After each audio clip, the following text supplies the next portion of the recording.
The world economic discrepancies, the flagrant inequalities, the vast and extreme poverty vis-a-vis and excessive wealth carry all sorts of tensions and conflicts showing up here and there in the most diverse geographic zones. They are signs that mark this first global revolution and illustrate the uncertainty with which the future of the planet is struck. But why do we regard the contemporary threats and changes as the first global revolution? The change from the hunting and gathering phase to one of settled farming that probably originated in the discovery by some intelligent women of the possibility of domesticating food plants may have taken some tens of thousands of years to spread throughout the world. The Industrial Revolution that began in the United Kingdom some 2 centuries ago is as yet geographically incomplete. The worldwide significance of this revolution becomes vastly greater if one considers that its mismanagement could endanger the whole human race. What this reminds me of as well, where they're talking about the change from hunting and gathering to one of settled farming. I remember that being mentioned in The Next Million Years, the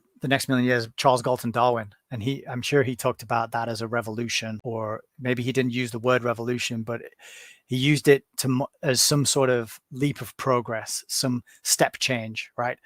I'm sure that was in that book as well. So, it's the same kind of narrative. You've got Charles Galton Darwin, you've got the Club of Rome, putting out the same sort of ideas and view of history and how it developed. And that contrasts quite sharply with someone like Alan Watt, who says that as far back as records go, which I think he says is back to the Sumer, he says that they had a fully established sort of culture and system, civilization back then. So, is this timeline of hunter-gatherers becoming farmers, becoming industrialized, is that accurate? Or is there some sort of obfuscation going on there?